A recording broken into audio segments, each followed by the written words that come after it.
sebelum itu kita berdoa dulu. Ketua kelasnya berangkat, yuk dipimpin doanya. Nah, hari ini kita akan belajar tema 7 subtema 1, kebersamaan. Kebersamaan ya anak-anak ya. Sebelum itu Ibu akan membacakan tujuan pembelajaran pada hari ini. Yang pertama, dengan mendengarkan dongeng dan mengamati teks bacaan, siswa dapat menyebutkan isi dongeng pada dengan percaya diri. Dengan menjawab pertanyaan, siswa dapat memahami isi dongeng dan dengan percaya diri. Dengan kegiatan diskusi, dengan perhatikan gambar dan penjelasan guru, siswa dapat menentukan pecahan secara cermat. Ya, tujuan pembelajaran pada hari ini. Yuk anak-anak buka bukunya tema 7 subtema 1, kebersamaan. Sudah dibuka buku tema 7 subtema 1-nya? Nah, di situ ada gambar nih, ada gambar Siti ya, Siti dan keluarga. Kita baca bareng-bareng anak-anak ya. Kita baca bareng-bareng.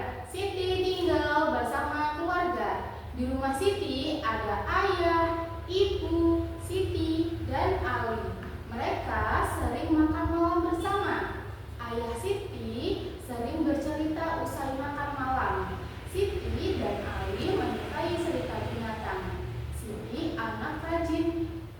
Siti anak yang rajin di sekolah. Di sekolah, Siti dan teman-temannya hidup rukun. Beberapa kegiatan di sekolah dikerjakan bersama. Siti sering bermain dengan teman. Mereka saling menghormati.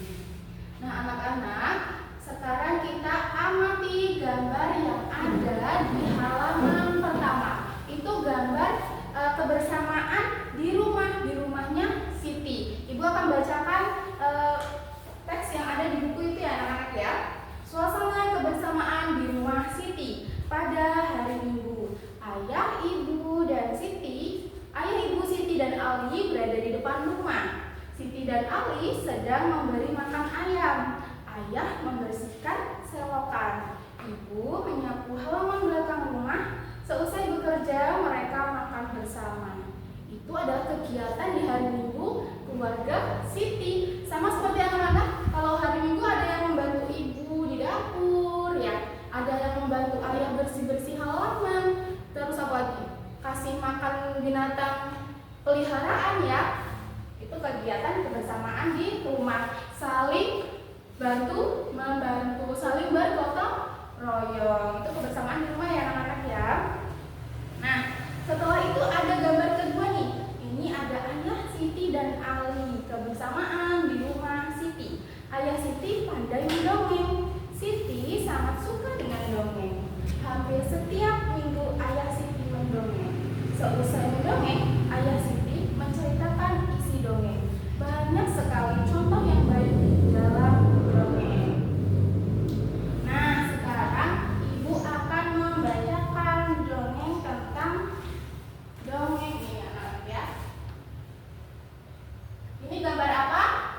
Gambar ular dan tikus. Ibu akan membacakan dongeng yang berjudul Pencerdikan Menumbuhkan Kebaikan. Judulnya Pencerdikan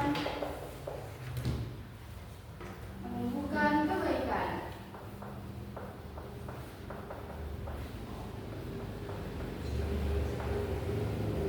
Anak-anak perhatikan baik-baik ya. Di sebuah gurun pasir, hiduplah ular dan tikus pasir. Sebenarnya sang ular sangat ingin memangsa tikus, sedangkan tikus berusaha mencari akal agar ular tidak lagi berniat memangsanya. Saat itu, sang ular sangat lapar, padahal ia sedang tidak mempunyai sedikit pun makanan. Sedangkan tikus yang berada tidak jauh dari sang ular sedang asik melahap makanannya. Sang ular merasa tidak senang melihat kelakuan tikus. Ular berkata, "Dengarkan ucapanku, wahai tikus yang angkuh. Aku pasti akan mendapatkan tubuhmu yang mungil dan lezat itu." Kata tikus, "Hei ular, berusaha dan berkerjalah. Jangan hanya berani mengancam. Kalau hanya mengancam, seekor semut pun bisa." Sang ular sangat marah mendengar ejekan tikus. Ia lalu kembali ke sarangnya dengan perut yang lapar, sedangkan tikus masih lahap dengan makanannya. Waktu terus berjalan, tetapi ular tidak juga menemukan makanan. Ia enggan untuk keluar dari sarangnya. Sementara itu, tikus sudah melelap dalam sarangnya. Ular yang masih dalam keadaan lapar segera mengendap-endap mendekati sang tikus, meski ia masih sangat kesal terhadap tikus. Dan kini ular telah berada di sisi tikus yang sedang tidur pulas. Kata ular, "Hei tikus, aku sudah berada di sebelahmu dan siap untuk menyantapmu." Tikus segera terbangun dari tidurnya. Sambil berpura-pura menguap, ia mulai memutar otak agar bisa lolos dari cengkraman sang ular. Terus tikusnya menjawab, "Tunggu dulu ular, kalau kau ingin memakanku, kau harus berpikir dulu. Hanya berdua kita di sini, tidak ada hewan lain. Jika kau memakanku, maka kau akan sendiri. Tidak akan mempunyai teman yang dapat kau ajak mencari makan. Kalau begitu, kau tidak akan makan dan akhirnya kau akan mati." Sejenak, sang ular terdiam. Ia mencoba merenungkan nasihat tikus. Terus kata ular, "Jadi kita tidak bisa hidup sendiri?" Jawabnya tikus, "Tentu, bukankah kita bisa berteman dan tentunya kita dapat mencari makan bersama. Bukankah itu lebih menyenangkan daripada nantinya setelah kau memakanku, kau hanya akan hidup sendiri?" Ular mengangguk tanda mengerti. Kata ular, "Baiklah kalau begitu, maafkan aku." Tikus pun memaafkan ular. Mereka tersenyum bahagia, kemudian beranjak mencari makanan bersama-sama. Itu tadi adalah dongeng karangan dari Kakak Nurmaini Solihati 2007 ya anak-anak. Ini tadi adalah dongeng yang judulnya Kecerdikan Menumbuhkan Kebaikan. Apa itu dongeng anak-anak? Yang bisa boleh angkat tangan. Apa itu dongeng? Ya, dongeng adalah cerita yang belum diketahui kebenarannya. Nah, salah satu contoh dongeng itu adalah dongeng fabel, yaitu cerita yang tokohnya hewan atau binatang. Nah, dongeng fabel ini ada ciri-cirinya. Apa aja ciri-ciri dongeng fabel? Ya, yang pertama itu menggunakan hewan sebagai tokoh cerita. Nah, dongeng yang tadi Ibu bacakan adalah dongeng fabel. Tokohnya itu ada tikus dan ular. Ini adalah tokoh yang dinamakan tokoh hewan. Terus ada apa lagi ciri-ciri dongeng fabel? Ya, tokoh hewan memiliki karakter dan sifat seperti manusia. Kalau di kehidupan nyata, ular dan tikus itu tidak bisa berbicara, ya anak-anak ya. Terus dia juga saling makan ya. Tapi kalau di dongeng fabel yang Ibu bacakan tadi, mereka bisa berbicara seperti manusia, seperti kita. Terus mereka saling memaafkan, mereka berteman seperti itu. Terus ciri-ciri fabel yang ketiga, itu memiliki alur cerita. Dan yang keempat memiliki pesan-pesan kebaikan di dalam ceritanya. Seperti itu. Nah, dalam dongeng itu juga ada unsur-unsurnya. Unsur-unsurnya apa aja itu? Yang pertama, tokoh.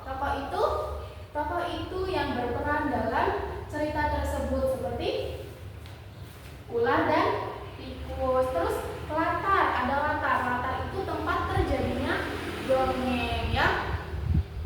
Latar itu tempat terjadinya dongeng. Di mana dongeng tadi disebutkan? Di gurun pasir, itu adalah latarnya. Lanjut ada watak. Watak itu sifat dari masing-masing tokoh dalam dongeng.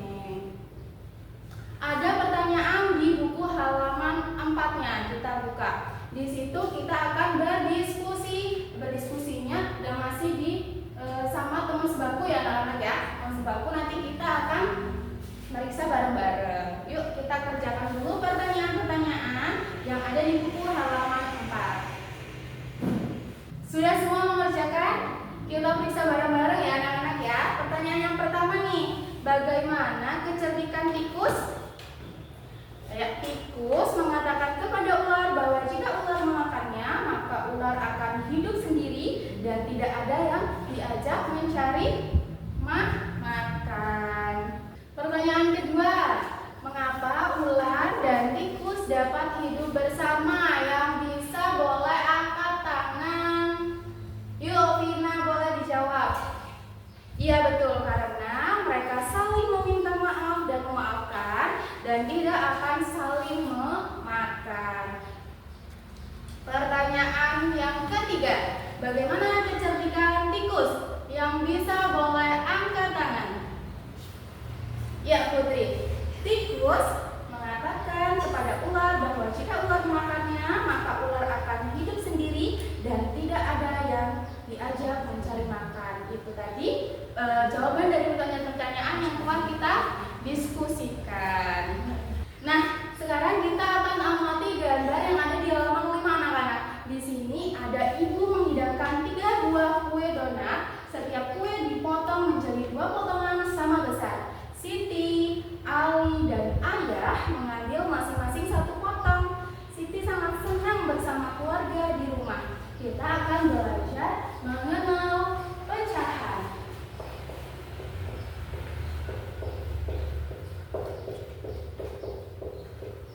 Tadi ada donat yang dibawa oleh ibu. Donat yang dibawa oleh ibu ini ada yang utuh ya anak-anak ya. Ibu ada gambar donat utuh nih. Ada gambar donat utuh, terus ada yang dipotong. Ini dipotong namanya setengah. Terus ada lagi nih gambar kedua. Dia dipotongnya seperti ini. Ini namanya bukan setengah ya. Setengah itu dibagi 2 sama besar. Kita tadi sudah belajar donat utuh, terus donat yang dibagi sama besar itu namanya setengah. Nah, ini dibaca setengah atau 1/2. Ya anak-anak ya. Nah, kita lanjut. Di sini ada pertanyaan nih anak-anak. Kita diskusi bareng-bareng. Yang pertama nih, yang Siti memiliki kertas berbentuk persegi panjang. Kemudian kertas tersebut ia potong menjadi 2 bagian sama besar. Tadi kalau dipotong sama besar itu namanya apa anak? Setiap potong kertas adalah setengah bagian. Jawabannya setengah bagian. Jadi itu punya kertas nih. Terus dipotong. Ini namanya setengah. Gitu ya. Lanjut yang nomor 2. Siti memiliki kue donat. Siti ingin mendapatkan setengah dari kue tersebut. Siti harus memotong kue tersebut menjadi titik-titik bagian sama besar. Berarti jawabannya 2 bagian sama besar. Seperti itu kita telah mengenal pecahan setengah. Nah, ini ada tugas nih anak-anak. Tugas itu ada di halaman 6. Hasillah setengah bagian dari gambar berikut. Ibu kasih contoh ya, 1 ya. Ibu kasih contoh 1. Di sini ada gambar persegi yang dipotong setengah. Nah, kita arsir itu apa sih setengah? Gitu kita arsir nih. Ini namanya setengah. Ini contohnya ya, anak bisa ya ngarsir untuk mengetahui itu bilangan pecahan. Tugasnya bisa dikumpulkan ke depan. Besok ibu akan bagikan bukunya. Sekarang kita siap-siap untuk pulang. Anak-anak, kesimpulan pada pembelajaran pada hari ini adalah ya, anak-anak mengetahui apa itu kebersamaan di rumah yang menciptakan rasa kasih sayang, kerjasama dan tanggung jawab. Anak-anak juga mengenal berbagai kegiatan yang dapat dilakukan bersama keluarga seperti makan, terus membersihkan rumah, juga bermain bersama keluarga. Kita juga sudah belajar apa? Belajar mengenal pecahan. Yuk sekarang kita siap-siap untuk pulang. Anak-anak bukunya dimasukkan di tas. Kita siap-siap untuk berdoa bersama sebelum pulang. Yuk.